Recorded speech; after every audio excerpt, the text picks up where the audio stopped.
FM مباشرة من المعهد العربي لحقوق الإنسان.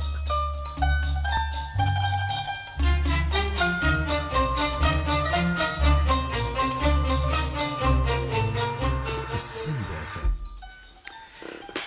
مشاهدات ومشاهدي إذاعة السيدة FM إذاعة حقوق الإنسان، نعود من جديد لحصة كتاب اليوم، ونستقبل اليوم عبر تطبيق زوم الأستاذ رالف شور الذي نشر مؤخرا كتابا عنوانه Le Paris des écrivains américains 1919-1939.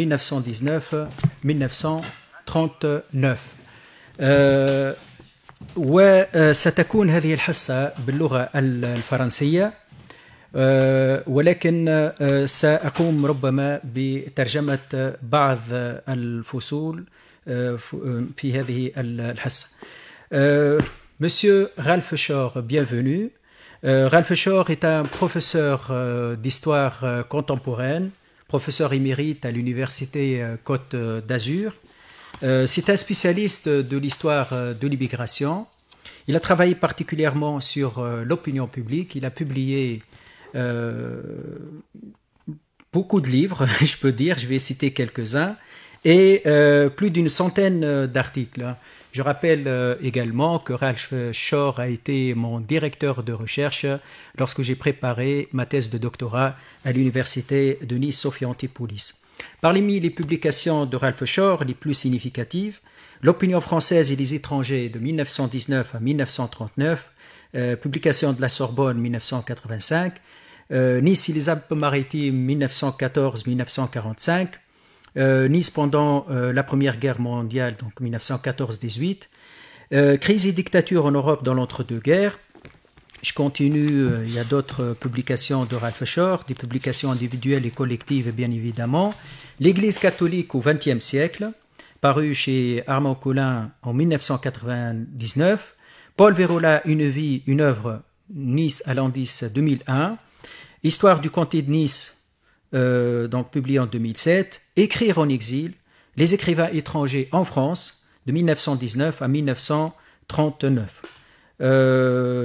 Et Ralph Shore a publié beaucoup d'articles sur l'émigration en France et également des travaux particulièrement sur le département des Alpes-Maritimes. Et dans ce dernier livre, il s'intéresse à la capitale parisienne, à Paris, sans pour autant oublier de parler de cette perception de la France chez les écrivains américains. Je rappelle donc que cette émission est une forme de collaboration entre le laboratoire Histoire des économies et des sociétés méditerranéennes et également Radio Saïd FM qui se trouve à l'Institut arabe des droits de l'homme. Monsieur Shore, bienvenue. Est-ce que vous m'entendez? Je vous entends parfaitement.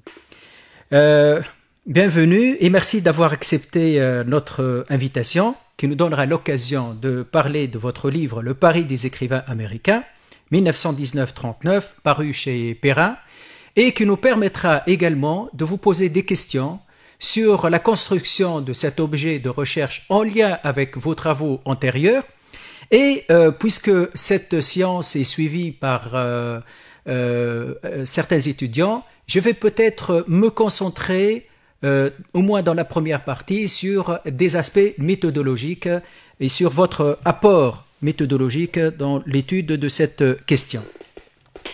Monsieur Shore, vous avez travaillé principalement sur l'opinion publique. Votre thèse d'État, l'opinion publique et les étrangers en France entre les deux guerres. Donc l'opinion publique française et l'immigration. Dans ce livre, je constate que vous avez choisi de travailler à partir d'un autre prisme. La représentation de la France, en l'occurrence Paris, par des intellectuels américains. Et ce, bien évidemment, en continuité avec l'un de vos derniers livres, qui s'intitule « Écrire en exil, les écrivains étrangers en France de 1919 à 1939 » et qui est paru chez CNRS édition 2013. Cela me conduit à vous poser la question suivante. Quelle est la spécificité de la présence des Américains à Paris ou en France pendant la période étudiée. Est-ce qu'il s'agit d'un apport particulier à l'espace français? Et je me rappelle avoir lu et édité un de vos articles sur deux intellectuels anglais qui ont vécu sur la Côte d'Azur, et vous avez traité la façon avec laquelle ces intellectuels ont perçu l'espace et la société azurienne. Là où est-ce qu'il s'agit, ce qui a attiré ces intellectuels, c'est la sociabilité en France, ou un rejet de la société de départ. Alors, le premier réflexe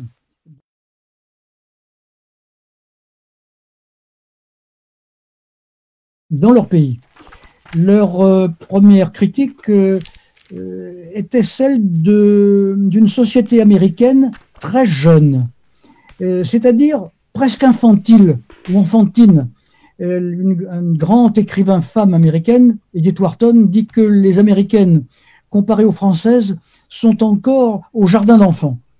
Et pour les Américains, pour ces intellectuels, une culture ne peut pas s'improviser sur une terre vierge. Une culture doit pousser des racines profondément dans un passé très ancien. Et la France, justement, leur offrait cette structure solide, ancienne, confirmée, illustrée par des monuments prestigieux. Ce n'est pas un hasard s'ils s'émerveillaient devant Notre-Dame de Paris, devant les quais de la Seine.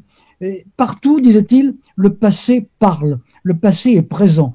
Et également enraciné dans une littérature très ancienne. Ces écrivains, par exemple, faisaient fréquemment référence à Rabelais et à Montaigne, dont ils reprenaient la sagesse à leur compte. C'était donc la première critique. La deuxième critique qu'ils adressaient à leur pays était celle d'un pays fondé uniquement sur des valeurs matérialistes. Le culte du confort domestique, le culte de l'argent, le culte du dollar, uniquement des valeurs périssables, mais rien d'intellectuel. Il disait que les intellectuels aux États-Unis étaient méprisés, rejetés, marginalisés, sauf quand ils gagnaient beaucoup d'argent. Donc on se retrouvait toujours dans des valeurs matérialistes. La troisième critique qu'ils adressaient à leur pays était une mentalité puritaine, un ordre moral imposé. Par exemple, comme on le sait, au lendemain de la guerre, les Américains ont décidé d'interdire la consommation d'alcool. C'est la période de la prohibition. Mais il y avait aussi le rejet de l'anticonformisme dans la manière de s'habiller, dans la manière de penser, dans la manière d'écrire, une espèce de culte des valeurs anciennes, d'essence victorienne. D'ailleurs, un intellectuel américain disait « Nous sommes dans un pays qui se veut moderne et qui a des valeurs héritées de l'ordre moral de la reine Victoria en Angleterre à la fin du XIXe siècle. » Et tout ça les conduisait à rejeter cette Amérique. Alors, ils avaient l'exemple de la France. Un certain nombre d'entre eux avaient combattu dans les rangs de l'armée française pendant la Première Guerre mondiale, les États-Unis étant entrés en guerre en 1917, et ils avaient, durant les moments de permission, visité les grandes villes, et notamment Paris, et tout leur avait paru être aux antipodes de leur culture à eux et de ce qu'ils rejetaient. Alors il y a le cas particulier aussi des Noirs, qui, aux États-Unis, comme on le sait, vivaient dans un cadre extrêmement contraignant, celui de la ségrégation raciale. Et quand ils avaient été en permission à Paris, et quand ils arrivaient après, ils étaient éblouis de pouvoir loger là où ils voulaient, de pouvoir entrer dans n'importe quel cinéma, dans n'importe quel théâtre, de n'être pas obligés à prendre des passages particuliers. Même quelque chose qui revenait assez souvent, on peut aller aux toilettes n'importe où en France. Un écrivain américain parle de son grand-père, de son grand-oncle, pardon, qui était venu dans l'armée américaine pendant la Première Guerre. Et il a cette formule saisissante, il était venu pour libérer la France et c'est lui qui avait été libéré. Cette espèce de sensation de liberté, de pouvoir être un homme comme les autres, de n'être pas d'abord un noir, mais d'être un homme. Alors ça ne veut pas dire évidemment que les Français n'étaient pas racistes dans certains cas, mais pour les Américains, c'était très peu de choses, compte tenu de ce qu'ils avaient connu dans leur pays. Et ils étaient prêts à passer là-dessus. Pour revenir sur le la Première Guerre mondiale. Au départ, les Américains n'avaient pas prévu de faire combattre les soldats noirs. Ils avaient prévu de les cantonner dans des tâches de manutention dans les ports ou de construction, de ce qu'on appelle le génie. Mais les Français avaient besoin de soldats. Donc ils ont demandé aux Américains, à l'état-major américain, d'intégrer les Noirs dans les unités combattantes. Alors au début, les Américains ont été extrêmement réticents. Et puis il y a eu des négociations, les Américains ont fini par accepter. Mais ils ont assorti leur acceptation d'un texte très précis, de recommandations faites aux soldats français, aux officiers français. Pas de relations amicales avec les Noirs. Se méfier d'eux. Ne pas parler avec eux, jamais, sauf pour les questions de service. Il faut bien leur dire évidemment où ils doivent se rendre pour se battre. Se méfier surtout des relations entre les Noirs et les femmes françaises. Et en somme, les tenir à part, une sorte de ségrégation. Or, les Américains blancs ont été épouvantés quand ils ont vu que les Français traitaient ces Noirs comme d'autres soldats, et que pire, quand un Noir se rendait, accomplissait une action d'éclat, leur donnait des décorations. Que l'on pût donner des décorations, la croix militaire, la croix de la valeur militaire, la Légion d'honneur dans certains cas, à des Noirs, ça leur paraissait totalement extravagant. Et il y a une anecdote qui résume bien tout cela. Juste après la guerre, une unité noire a été cantonnée dans un petit village de l'Est français. Et les relations ont été très cordiales. Il n'y a pas eu de viol. Ça s'est très bien passé. Les Français invitaient les Noirs chez eux. Et puis, ces Noirs sont partis et ont été remplacés par une unité blanche qui s'est montrée extrêmement désagréable. Le maire de la petite commune est allé voir l'état-major américain et leur a demandé, je cite, de leur rendre les vrais Américains, les Noirs. Et cette anecdote a été répercutée dans toute la presse noire américaine et a donné de la France une image extrêmement positive. Mais je pense que nous reviendrons peut-être sur cette question. Nous reviendrons avec plus de détails sur cette question. Et je rappelle toujours qu'on est là dans le contexte des années 20 et des années 30. C'est un contexte où les rapports sociaux étaient fortement racialisés. Donc là, c'est un élément très important à prendre en considération parce que peut-être les Noirs américains n'étaient pas perçus comme les Noirs africains. Ça aussi, c'est une autre question, aussi comme les indigènes nord-africains. On reviendra sur cette question, mais pour aller un peu dans le sens méthodologique, mon cher Ralph Shore, j'aimerais bien tout d'abord éclairer un concept que vous avez présenté, c'est la question de génération perdue. Tout d'abord, ce que vous venez de dire maintenant, ça montre bien que ce qu'on appelle la théorie de push and pull n'est pas la seule raison de l'immigration. On ne migre pas que pour des raisons économiques. Là, vous parlez d'une sorte d'exil, ou par exemple pour la répression, vous parlez d'une sorte d'exil, un exil volontaire, contrairement à l'exil des ressortissants des pays d'Europe centrale et orientale à cette époque. Revenons sur cette génération qu'on appelle la génération perdue. C'est une génération formée de ceux qui s'étaient engagés dans l'armée américaine en 1917 et peu avant, ou qui, après 1918, après la fin de la guerre, s'étaient installés en France. Est-ce que vous pouvez nous donner plus de détails sur l'origine de ce concept ou ce mot, génération perdue? Ou est-ce qu'il concerne seulement les écrivains ou ça concerne tous les Américains qui se sont installés en France pendant cette période? Alors, ça concerne essentiellement les écrivains. Et l'origine de la formule est totalement anecdotique. Elle a été répandue par Ernest Hemingway, le grand écrivain américain, futur prix Nobel, qui l'a reprise dans plusieurs de ses ouvrages. Mais en fait, il n'en est pas l'inventeur. Cette formule avait été soufflée par une grande intellectuelle américaine qui s'appelait Gertrude Stein, qui tenait à Paris un salon très fréquenté, qui était elle-même écrivain et qui a voulu, d'ailleurs, pour l'anecdote, c'est assez bizarre, faire passer le cubisme de son expression picturale initiale à la littérature cubiste.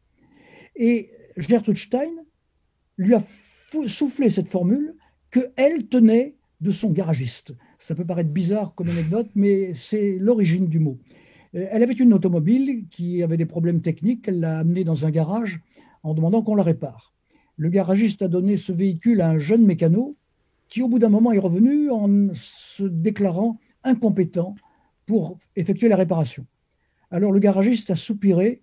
« Ah, vous êtes vraiment une génération perdue. » Alors Gertrude lui a demandé le sens de cette formule et il lui a expliqué que le mécano était tout jeune et qu'en 1914, au début de la guerre, il était parti à la guerre, au front, sans avoir terminé sa formation professionnelle. Et qu'il en allait de même pour les étudiants de toute discipline, de tout type, et que donc il y avait toute une génération de Français qui n'avaient pas pu se former, qui n'avaient pas pu être formés à un métier, à une discipline intellectuelle, et que c'était donc une génération perdue. Gertrude Stein a trouvé la formule excellente pour qualifier ses compatriotes qui étaient perdus pour les États-Unis. Des gens qui critiquaient tellement leur pays qu'ils espéraient se reconstruire ailleurs, en France, qu'ils espéraient trouver une nouvelle mentalité, une nouvelle culture, une nouvelle manière de vivre les relations intellectuelles, de vivre la culture, de faire de la littérature. Et d'ailleurs, je dirais qu'au terme de cette période, cette génération dite perdue s'est en partie retrouvée grâce au séjour parisien. Voilà donc l'origine de l'expression. C'est anecdotique, mais c'est très important comment les écrivains arrivent à s'approprier les termes d'un propre mécanicien pour qualifier toute une génération. J'ai lu avec beaucoup d'intérêt votre livre, Ralph Shore, Le pari des écrivains américains. Et sur le plan méthodologique, parce que je connais aussi vos travaux antérieurs, ce livre me semble une participation au dialogue éternel entre historiens et littéraires. Pour ces derniers, l'histoire ramène la littérature dans le temps et ignore la construction textuelle qui en fait toute la valeur. Parlez-nous de votre rapport avec la littérature dans vos recherches traitant particulièrement de l'immigration et de l'opinion publique. Là, je parle du point de vue. Donc, vous avez utilisé les textes littéraires pour parler de l'opinion publique. Dans votre livre « Écrire en exil » et dans ce livre, vous avez utilisé les œuvres littéraires pour montrer la perception de la France et de l'espace français par ces écrivains. Les précautions méthodologiques et votre travail technique d'historien, comment vous avez fait pour convertir ces sources à l'usage historique? Alors d'abord, je dois dire que le recours à la littérature correspond à un goût personnel, un attrait que j'ai pour la littérature. J'ai deux amours, comme chantait Joséphine Baker, la littérature et l'histoire. Mais ça a été aussi, comme vous l'avez remarqué vous-même à l'instant, une manière de trouver une documentation. L'essentiel de mes travaux, à commencer par ma thèse d'État, a été centré sur une période au cours de laquelle n'existait pas ce qu'on appelle aujourd'hui les sondages d'opinion, qui jouent un rôle si important dans la vie politique, dans la vie sociale, dans la vie culturelle de notre époque. Faute de sondages d'opinion, comment peut-on saisir l'opinion? Eh bien, j'ai recherché d'autres sources possibles. D'abord, les discours des hommes politiques. Donc, j'ai lu tous les débats parlementaires de la période, et Dieu sait que les hommes politiques expriment des opinions qui sont les leurs ou, disent-ils quelquefois, celles de leurs électeurs. Et je veux bien croire que c'est vrai, d'ailleurs, parce qu'un homme politique a surtout pour souhait d'être réélu, et pour être réélu, il doit bien parler un petit peu comme ses électeurs. Il y a un chef disait autrefois « je suis leur chef, donc je les suis ». En français, on dit aussi « aboyer ou hurler avec les loups », c'est-à-dire se joindre à la vox populi, à la voix du peuple. Donc les discours des hommes politiques, les débats parlementaires, les archives aussi, car à l'époque, il n'y avait pas de sondage, mais le ministre de l'Intérieur demandait au préfet d'effectuer des recherches qu'on appelait les rapports sur l'état d'esprit des populations. Donc le préfet ne le faisait pas personnellement, mais il déléguait les policiers pour aller dans les files à l'entrée des cinémas, dans les files à l'entrée des magasins, pour écouter ce que disaient les gens, ramasser des bribes de conversation qui, toutes mises ensemble, finissaient par donner un profil. Dans certains cas, quand ils ne trouvaient rien, ils se contentaient de donner les prix des produits alimentaires. en disant ça a augmenté, donc les gens ne doivent pas être contents. Donc, les archives de police. Et puis, le cinéma, le cinématographe, le cinéma parlant. Car là aussi, il y a des stéréotypes qui apparaissent. Par exemple, le type de l'allemand dans le cinéma français, le type de l'italien dans le cinéma français, etc. etc. Et quand on parle du cinéma, on n'est pas loin de la littérature, le roman, les nouvelles, le théâtre. Les romans, compte tenu de l'importance de l'immigration en France entre les deux guerres, 3 millions d'étrangers en 1930, 7% de la population totale, les romans ont souvent pris comme sujet des questions relatives à l'immigration. Et ce furent souvent de très grands écrivains, et puis de très mauvais écrivains aussi, qui se sont emparés de ce thème. Et là aussi, il y a un réceptacle du portrait de l'étranger. Quand dans un livre, vous avez un portrait d'un Nord-Africain, d'un Maghrébin, et puis vous retrouvez le même portrait, à quelque chose près, dans un deuxième, dans un troisième, dans un 10e livre.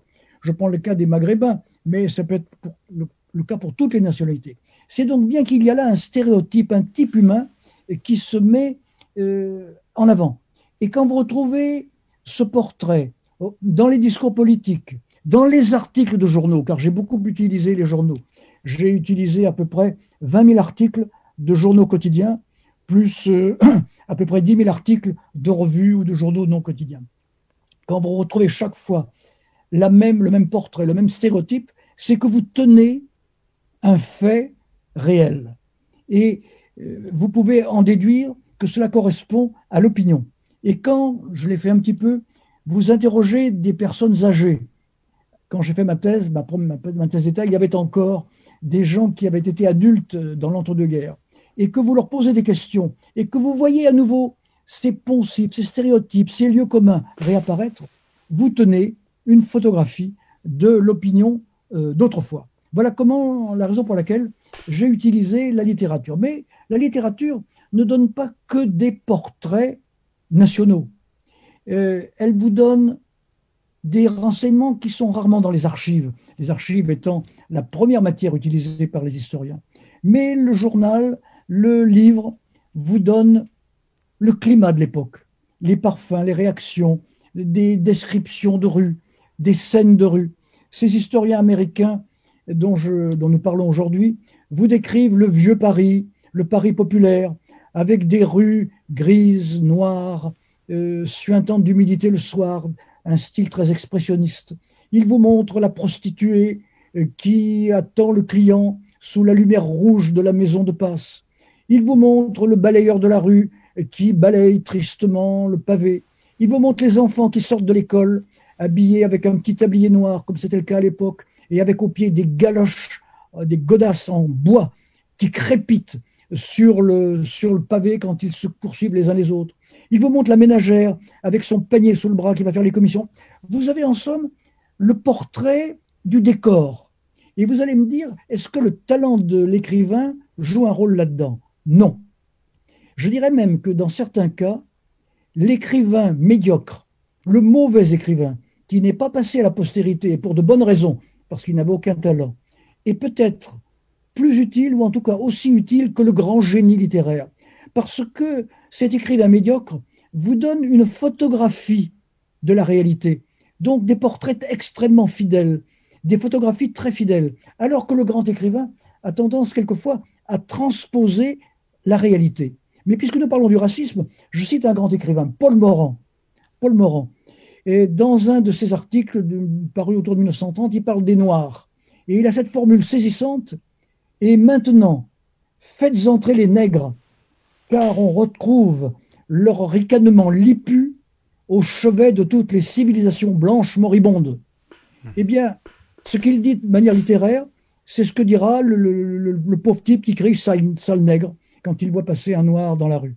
Donc, vous voyez, les deux types de littérature, la grande et la petite médiocre, se recoupent et apportent des éclairages complémentaires. Lors de la Première Guerre mondiale, tout d'abord, j'aimerais bien revenir sur certains passages, là où vous avez montré que ces Américains qui se sont engagés dans la guerre ou qui sont venus au moment de la guerre ou peu après, ont dénoncé l'absurdité et la brutalité de la guerre. Par exemple, Ernest Hemingway, dans son livre, son roman Adieu aux armes, ou Jean Dos Passos, dans Trois soldats. Ces écrivains donc, étaient conscients de la brutalité de cette guerre. Mais étaient-ils conscients de la nécessité de défendre la démocratie libérale française dans ce qu'ils ont exprimé comme attitude? Non, pas véritablement. On peut dire que la politisation des écrivains américains a été extrêmement faible. J'ai défini un corpus d'environ 200 écrivains venus à Paris durant cette période-là. Et parmi ces 200 écrivains, il y en a une dizaine seulement dont on peut dire qu'ils avaient des engagements politiques. Un seul à l'extrême droite, c'est le poète Ezra Pound, qui a été mussolinien convaincu et antisémite convaincu, à partir du moment où Mussolini a sombré dans l'antisémitisme à la veille de la Deuxième Guerre mondiale. Les autres ont été plus ou moins à gauche. Alors, vous parliez de John Dos Passos tout à l'heure. Il est arrivé très à gauche, mais la guerre d'Espagne l'a rendu très à droite. Enfin, il a évolué vers des positions de plus en plus modérées. Les autres ont été à gauche sans plus.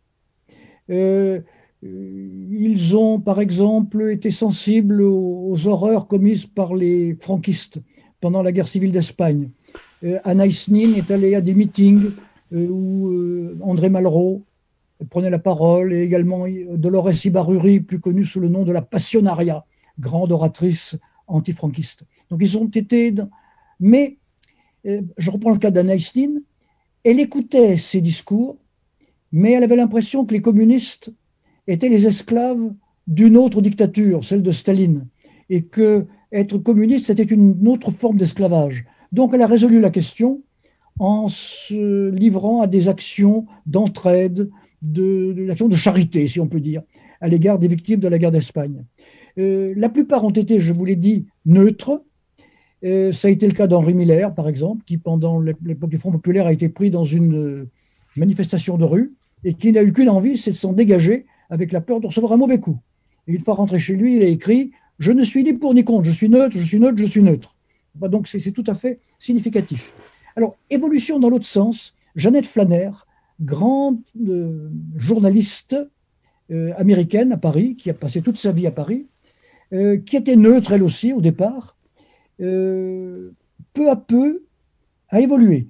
Et ce qui l'a fait évoluer essentiellement, ça a été Léon Blum, dont elle a admiré l'intelligence, le brio, le brillant. Peut-être aussi a-t-elle été frappée par la haine que Léon Blum a suscitée à l'extrême droite, le métèque aux dents de chèvre, l'homme qui imposera la circoncision générale à tous les Français depuis qu'il est chef du gouvernement, l'homme qui enjuive la France en peuplant son cabinet et son gouvernement d'innombrables juifs, ce qui était faux, je précise.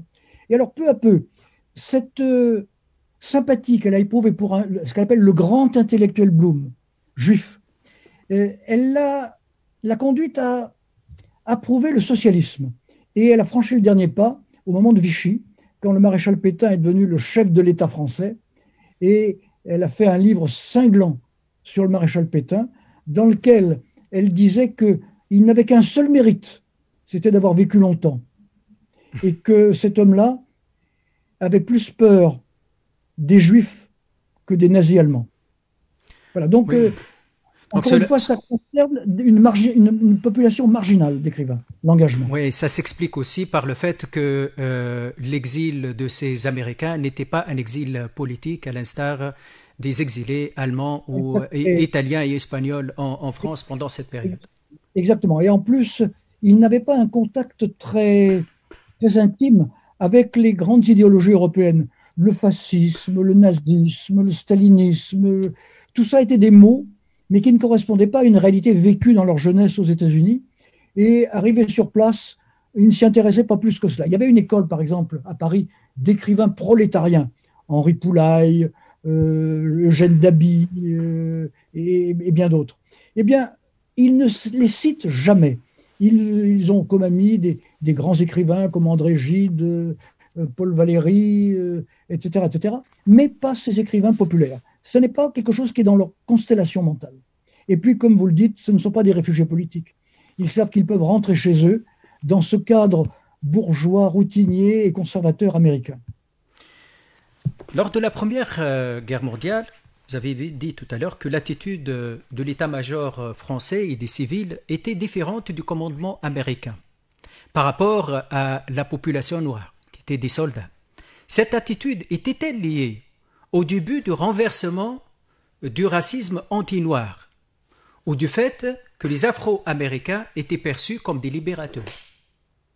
Alors, on ne voyait pas les Afro-Américains particulièrement comme libérateurs. C'était l'armée américaine en général, dans laquelle il y avait plus de blancs que de noirs, qui était considérée comme telle. Il y a le fameux mot de Pétain, qui n'était pas encore le Pétain de Vichy, qui était le commandant en chef de l'armée française. Et on lui demandait alors, qu'est-ce que vous allez faire? Il avait répondu, j'attends les tanks et les Américains. Donc, ce sont les renforts qui vont nous permettre de remporter la victoire. Mais lorsque les officiers français ont demandé que les Noirs vinssent combattre, il leur fallait évidemment des soldats. Si on était mal intentionné, on dirait de la chair à canon. Mais il ne faut pas sous-estimer non plus la fraternité des combats, la fraternité des tranchées. Dans les tranchées, des gens qui se détestaient se sont découverts. Il y a un épisode qui est resté célèbre. Il s'agit d'un rabbin aumônier de l'armée française. Un soldat français est en train de mourir. Il a été blessé très grièvement. Et il demande un prêtre, je veux me confesser à un prêtre.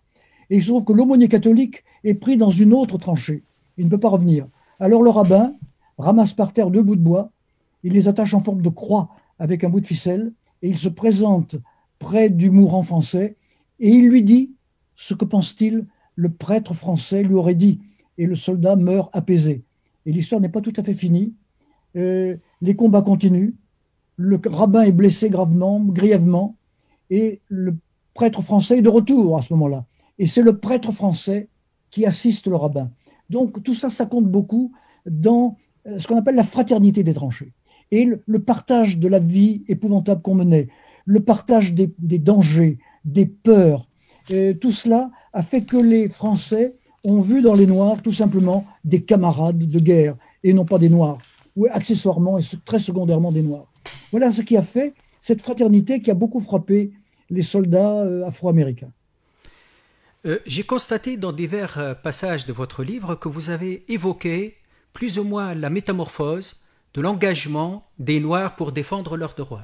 Par exemple, vous dites que Claude Mackay, qui a organisé le premier congrès panafricain du 19 jusqu'au 21 février 1919, et il a participé, donc cela a participé à la constitution d'une micro-société artistique afro-américaine à Paris. Donc, par exemple, à la page 86, vous dites les Américains se rendaient aussi chez la Martiniquaise, Paulette Nardal, première antillaise à avoir étudié à la Sorbonne.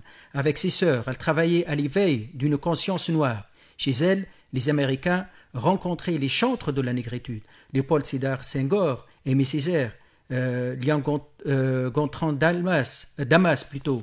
Vous évoquez aussi dans un autre passage que la défense des droits des Noirs, Claude Mackay fut l'un des premiers à proclamer sa fierté d'être noir. Et c'est lui qui a influencé les noms illustres de défenseurs de ce concept de la négritude et de cette fierté d'être noir. Donc alors, Paris a été un terrain propice pour le développement de ces idées, pour cette rencontre entre ces intellectuels qui ont réclamé leur fierté d'être noirs. Alors la fierté d'être noir a été aussi entretenue par un événement littéraire décisif. Ça a été en 1921, on en célèbre donc cette année le centenaire, l'attribution du plus prestigieux prix littéraire français, le prix Goncourt, à un noir, René Maran, pour un roman intitulé Batouala. Un nègre prix Goncourt. Je vous laisse imaginer l'écho, les commentaires que ça a pu faire. C'était un Antillais d'origine guyanaise. Eh bien, René Maran, lui aussi, recevait volontiers les écrivains noirs américains. Et il les aidait, il leur donnait des conseils, il publiait leurs articles dans des revues dans lesquelles il avait ses entrées. Donc, les sœurs Nardal, René Maran et quelques autres, dont nous parlions à l'instant, ont joué ce rôle d'éveilleurs. Il y a eu aussi un événement, je dirais, fait divers et politique en même temps. Au lendemain de la guerre, beaucoup de touristes américains sont venus en Europe pour visiter les champs de bataille, Verdun, etc. Et puis ils terminaient leur tournée, leur pèlerinage, car quelquefois ils allaient sur la tombe de leur fils qui était tombé dans les combats. Ils finissaient par quelques jours à Paris. Et à Paris, ben, ils se détendaient, ils allaient au restaurant, ils allaient dans les cabarets. Et ces Américains blancs étaient épouvantés de découvrir qu'on pouvait être assis dans un restaurant à côté d'un nègre, qu'on pouvait être assis dans un cabaret à côté d'un nègre, qu'il y avait des nègres musiciens partout, c'était le début du jazz. Et quand les plus excités de ces Américains avaient bu un coup de trop, eh bien ça dégénérait en bagarre. Et il y a eu, surtout la nuit, dans les rues de Paris, à la sortie des cabarets, des restaurants, des théâtres, de nombreuses bagarres déclenchées par des Blancs contre des Noirs. Cet épisode a été jugé choquant par les Français, qui pourtant, je vous citais tout à l'heure Paul Morand, n'étaient pas tout à fait indemnes de racisme, mais disons que les principaux responsables ont été scandalisés. Et à commencer par le chef du gouvernement, on l'appelait à l'époque non pas Premier ministre, mais président du Conseil, qui était un ancien président de la République et qui était un homme politique prestigieux, Raymond Poincaré. Il a jugé utile de monter à la tribune de la Chambre des députés pour faire une déclaration condamnant ces comportements américains. Et un journal catholique très à droite à l'époque, il existe encore mais il n'est plus tellement à droite, c'est La Croix, a eu cette formule saisissante, mais ça donne bonne conscience aussi. Le citoyen français n'a pas de couleur spécifique. Donc tout cela a joué un rôle. Et évidemment, Claude McKay, que vous citiez à l'instant, qui était le plus dogmatique, le plus marqué, le plus marquant des écrivains américains, a joué un rôle important. Alors il faut dire qu'il se disait communiste et il avait fait un séjour en URSS où il avait été fêté, célébré, promené dans tout le pays, un noir américain communiste. Quelle caution pour le mouvement communiste international. Alors évidemment, ayant séjourné en URSS, il était un petit peu moins, chantre du paradis rouge. Il avait observé quand même la rigidité de l'éteignoir stalinien sur la société. Mais enfin, il restait quand même très à gauche, plus que les autres. Les autres écrivains américains jouissaient d'être libres à Paris.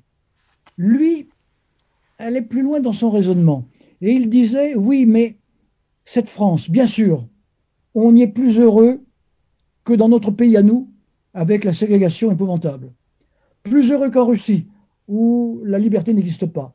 Mais la France est un petit peu exaspérante, car la France prétend avoir élaboré une doctrine universelle, les droits de l'homme pour tout le monde, des valeurs applicables partout. Mais qu'est-ce que c'est que ces Français qui ont défini ces valeurs? Ce sont des Blancs. Et la culture blanche, c'est une vieille putain exténuée. C'est une citation que je fais, évidemment. Ce n'est pas moi qui reprends ces mots vulgaires à mon compte. Nous sommes des Noirs. Nous n'avons pas à nous préoccuper de cette culture blanche qui se donne bonne conscience en se proclamant universelle. Nous avons à élaborer notre propre système de valeurs. Et c'est là où il a rejoint les pères de la négritude, Senghor, Césaire, Damas, etc. Et je ne sais pas lequel le premier a fait naître le concept de négritude. Et on a beaucoup dit que c'était Paulette Nardal, mais c'était une femme.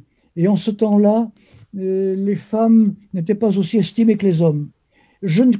Personne, je crois, ne peut dire qui le premier a fondé le concept de négritude, mais on peut dire qu'il est peut-être né spontanément partout, avec cette idée d'une dignité du noir. Et Mackay concluait en disant « Moi, je veux être moi, tout simplement. Je veux être un écrivain américain, accessoirement noir. » Voilà le fin mot de son évolution. Enfin, quand il est rentré aux États-Unis, il est devenu modéré lui aussi. Et il a fini par se convertir au catholicisme, ce qui était tout à fait inattendu de sa part. Mais bon, c'était un vieux monsieur. Et vous savez que quand on vieillit, il y a un proverbe français, on dit en vieillissant, le diable se fait ermite. Donc, on juge quelquefois utile de se mettre en bon terme avec le ciel. Je rappelle, Monsieur Shor, qu'à partir de la page 175 jusqu'à la page 214, je crois, 213, vous avez préparé une notice biographique de tous les écrivains que vous citez dans le livre, et c'est très intéressant parce qu'on ne peut pas connaître tous les noms que vous venez de citer.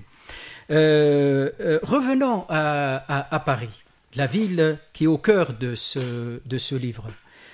Paris, ses monuments, ses rues étaient presque reniflées par les écrivains américains. Naturellement, quand on visite Paris, on est impressionné. Mais ma question, qu'est-ce qui attire particulièrement les Américains à Paris? Est-ce bien la richesse du patrimoine, les plaques commémoratives, la disposition des immeubles, les grandes artères, les jardins? Autrement dit, les Américains étaient-ils à la recherche d'une ville qu'ils avaient dans leur imaginaire? Avaient-ils façonné aussi dans leur imaginaire une ville qu'ils espéraient retrouver?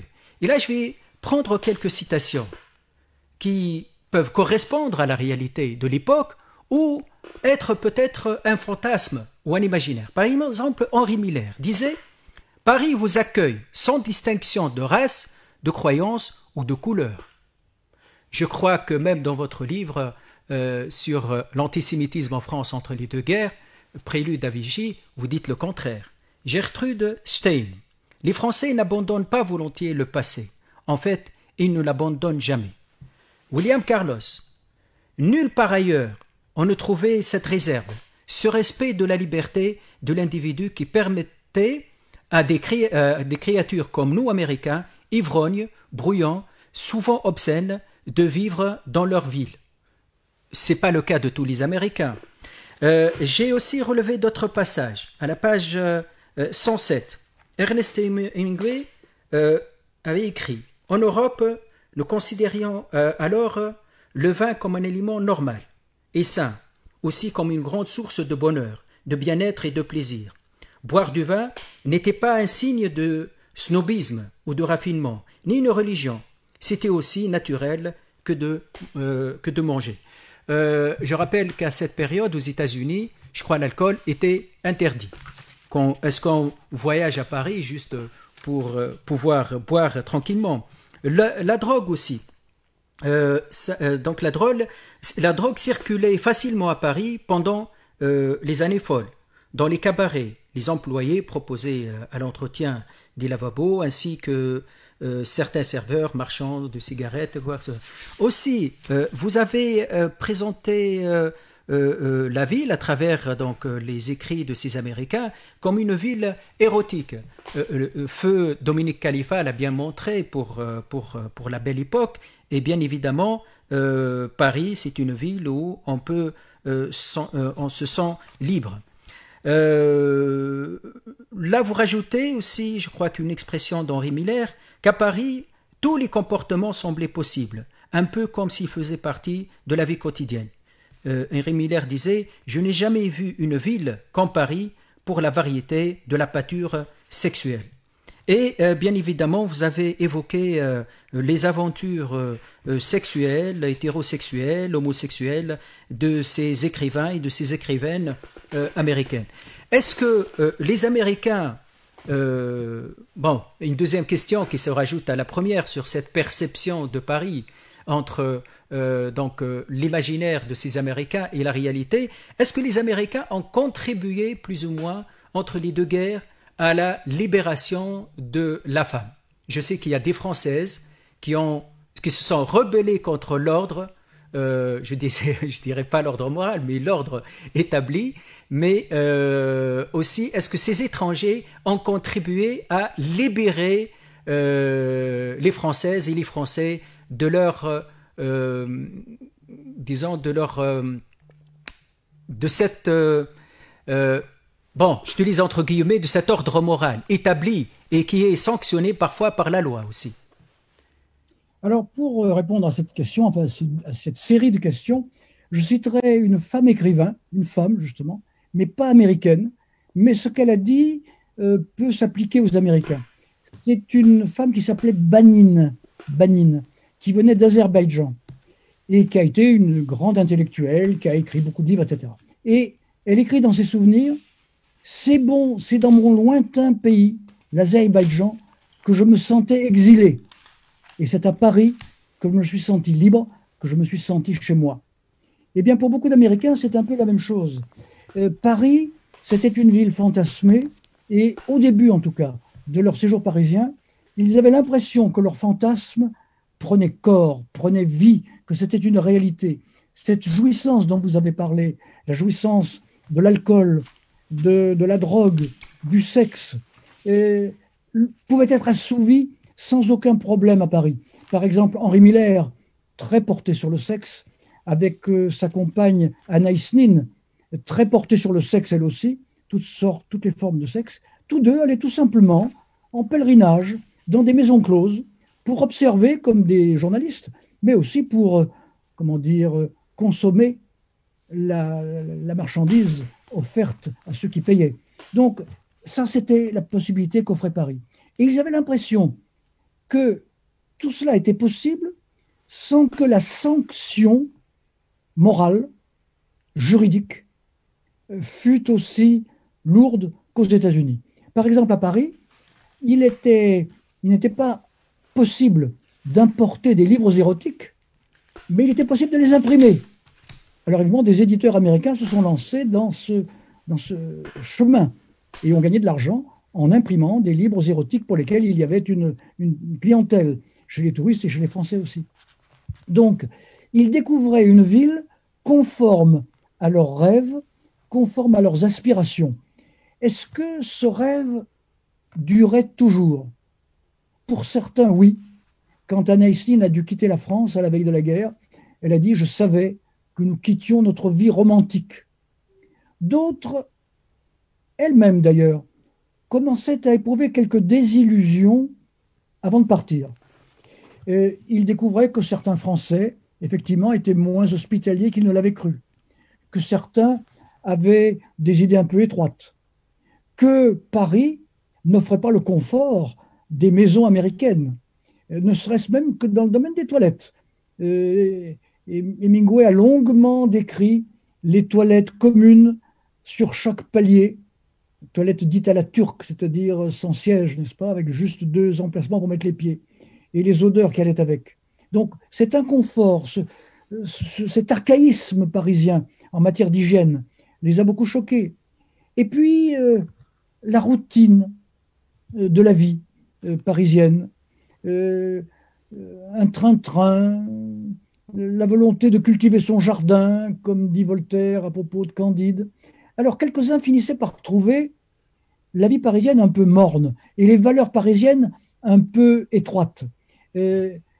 Hemingway, dans un de ses livres, cite un personnage qui est un personnage réel, et ce bonhomme a une amie française, une petite amie française. Et celle-ci lui dit, tu sais, on devrait faire des économies tous les deux. Et puis donne-moi tes chemises, je vais les repriser, je vais boucher les trous. Et puis, tu ne devrais pas boire autant.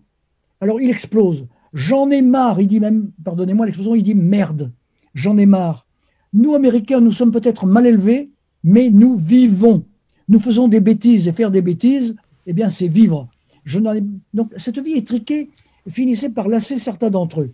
Et puis, il faut dire aussi que les États-Unis, vus de loin, étaient plus visibles et on comprenait mieux la réalité américaine. Quand on a le nez sur un tableau, on voit mal. Quand on le regarde de plus loin, c'est comme un tableau impressionniste, le tableau prend forme. Et du coup, certaines des critiques adressées aux États-Unis devenaient plus justifiables. Par exemple, dans les grandes villes américaines, il y a du bruit, il y a de la circulation automobile, des odeurs, de la pollution déjà, on en parlait déjà à ce moment-là. Oui, mais est-ce que ce n'est pas un signe de dynamisme comparé à cette petitesse de la vie française. Aux États-Unis, nous faisons du sport, nous sommes des athlètes, nous allons pêcher des gros poissons dans l'Atlantique avec des bateaux qui nous emmènent très loin. Et ma foi, que font les Français? Ils font pas de sport, ou alors ils vont pêcher le goujon dans la Marne, ou alors, je ne sais plus qui dit cela, je suis passé devant le jardin du Luxembourg et j'ai vu des vieux messieurs barbus, décorés de la Légion d'honneur, en train de jouer au croquet. Je ne sais pas si vous savez ce que c'est que le croquet. C'est un jeu de petites boules qu'on pousse avec un maillet. Donc, des activités de vieux grands-pères, finalement. Et est-ce que la France n'était pas un pays de vieux grands-pères? Bon, la France avait une culture éblouissante. Paris était encore le centre du monde au point de vue culturel. Mais est-ce que c'était garanti pour toujours?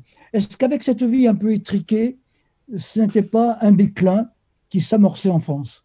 Donc, il y a eu cette prise de conscience. C'est pourquoi je disais au début qu'à la fin de leur séjour, la génération perdue commençait à se retrouver. C'est-à-dire que les Américains prenaient mieux conscience de leur identité. Ça ne veut pas dire qu'ils se ralliaient à 100% à leur pays.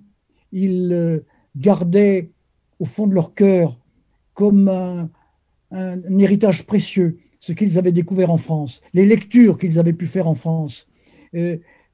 C'est Henri Miller qui, des années après, retrouve un vieux plan de Paris. Et il se penche sur ce vieux plan. Et telle rue, ah, mais oui, c'est là que j'ai fait telle chose. Telle station de métro, c'est là que j'ai eu telle expérience. Et pour lui, c'est comme une nouvelle jeunesse qui ressurgit. Mais en somme, il se trouvait à mi-chemin entre la culture française prestigieuse et la culture américaine moderne, mais peut-être plus vivante. C'est très intéressant, mais aussi, je rappelle qu'à Paris, il y avait des lieux de sociabilité. Par exemple, vous avez cité la librairie Shakespeare & Company, qui remplissait la fonction d'intermédiaire entre une entreprise commerciale et un salon, sans oublier son rôle de bureau de poste. Et la propriétaire était Sylvia Beach, qui a eu des difficultés financières après la crise de 29 et qui a été sauvée à la fois par le gouvernement français et aussi par des mécènes américains. Juste une dernière question, Monsieur Shore, parce qu'on arrive au terme de cette émission. Concernant la rivalité entre ces intellectuels américains, c'est une rivalité pour conquérir les femmes, une rivalité aussi littéraire. Je rappelle à la page 102 l'épisode que vous avez évoqué entre Ernest Hemingway et Scott Fitzgerald. Le deuxième écrit sur le premier: toute comparaison entre toi et moi est de la connerie. Nous sommes engagés sur des voies entièrement séparées. Et Hemingway, qui a écrit au sujet de son rival, après sa mort: je savais une chose, quoi que Scott fît de quelque façon qu'il fit, il me faudrait le traiter comme un malade et l'aider dans la mesure du possible et essayer d'être son ami. Les rivalités ne me semblent pas idéologiques, mais personnelles. Un peu un éclairage sur ce point-là. Personnel et littéraire. Alors, vous avez cité l'exemple de Hemingway et Fitzgerald. Et il faut bien noter qu'au départ, l'écrivain connu, l'écrivain prospère, c'est Fitzgerald. Grâce à Gatsby le Magnifique, il avait des droits d'auteur colossaux. Et justement, Sylvia Beach, dont vous parlez, dit que Fitzgerald était connu comme un grand ivrogne. Elle dit il gagnait tellement de droits d'auteur qu'il avait besoin de s'arrêter dans tous les bars qu'il rencontrait pour les dépenser en alcool. Donc c'est lui le grand auteur. Et Hemingway est un jeune qui débute. Et puis Hemingway commence à prendre son envol, d'autant plus que Fitzgerald boit de plus en plus et travaille de moins en moins. Et à la fin, c'est Hemingway qui est devenu l'auteur à la mode, l'auteur connu. Et Fitzgerald commence à être un petit peu oublié. Alors, vous voyez, les rapports sont très ambigus. Mais il n'y a jamais eu de rupture totale entre eux. Peut-être avec la femme de Fitzgerald, Zelda, qui était une malade mentale. Et alors, Hemingway a une théorie sur l'alcoolisme de son ami. Il dit, voilà, sa femme avait envie d'être entourée par son mari, d'être adulée, d'être le centre du monde. Et quand son mari écrivait, il ne s'occupait pas d'elle. Alors, elle le poussait à boire. Et quand ils buvaient, eh bien, ils buvaient ensemble. Ils allaient faire la bringue dans les bars, dans les cafés, etc. et elle l'avait à lui. C'est par sa faute à elle que Fitzgerald a moins travaillé. Mais tout cela n'a pas enlevé quand même à Fitzgerald son talent. S'il y a deux lectures à faire, enfin, encore une fois, ce que je veux dire, c'est peut-être subjectif, car les classements littéraires sont très personnels. Mais je dirais, il y a un roman de Fitzgerald qui s'appelle Tendre et la nuit. Il y a une nouvelle poignante qui s'appelle Retour à Babylone, dont le héros est lui-même. Mais pour revenir au conflit littéraire, il y a eu beaucoup plus sanglant que ce qui a pu séparer Fitzgerald et Hemingway. Hemingway, avec sa forte personnalité, s'est fait beaucoup d'ennemis. Un de ses rivaux, John Glasgow, dit « c'était un œil, mais pas un cerveau ». On lui reprochait surtout de vouloir jouer au dur, au sportif. Il faisait de la bicyclette sportive à Paris, il faisait de la boxe, etc. Donc, d'être un fonceur, d'être un séducteur.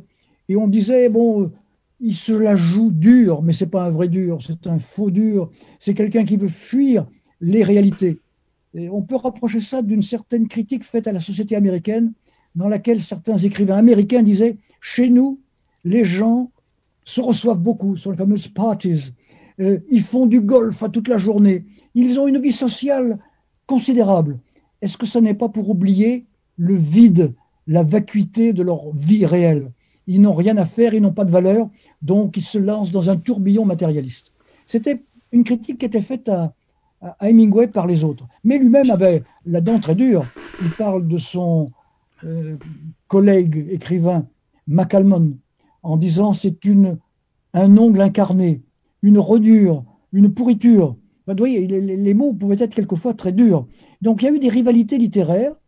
Je dirais qu'il n'y avait pas d'école littéraire unanime. Chacun suivait son chemin.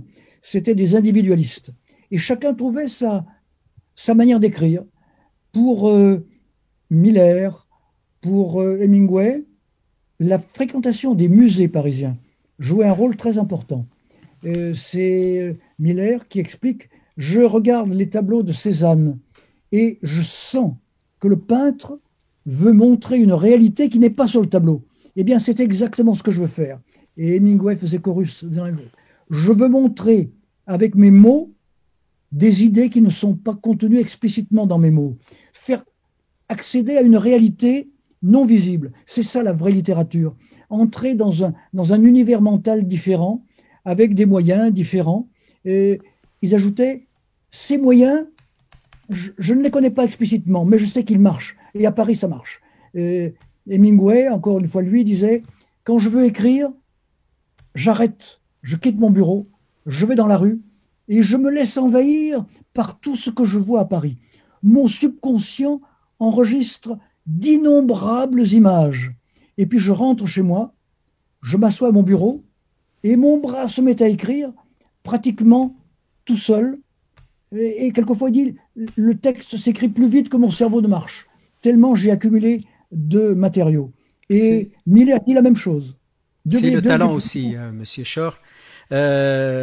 Merci encore une fois d'avoir répondu, d'avoir accepté notre invitation et d'avoir publié aussi ce livre, Le Paris des écrivains américains, 1919-1939, paru chez Perrin en 2021. C'est un livre très intéressant, passionnant, parce que c'est un exercice méthodologique très difficile, et aussi, M. Shor, à travers sa longue expérience en matière de recherche et d'études de l'immigration et de l'asile, et sa connaissance aussi des textes littéraires, lui a permis d'apporter des informations très riches sur la vie quotidienne, sur l'imaginaire de ces écrivains et aussi sur les conditions dans lesquelles ils ont travaillé et publié des œuvres littéraires qui ont enrichi certainement la culture française et qui ont permis aussi d'établir des passerelles entre la culture anglo-saxonne et la culture française. Merci beaucoup, Monsieur Shor, et au plaisir de vous rencontrer physiquement, éventuellement à Tunis ou dans la ville que nous aimons tant tous les deux, Nice. Au revoir. Merci de votre invitation. Au revoir, merci. السيدة FM مباشرة من المعهد العربي لحقوق الإنسان، إذاعة حقوق الناس. مباشرة من المعهد العربي لحقوق الإنسان.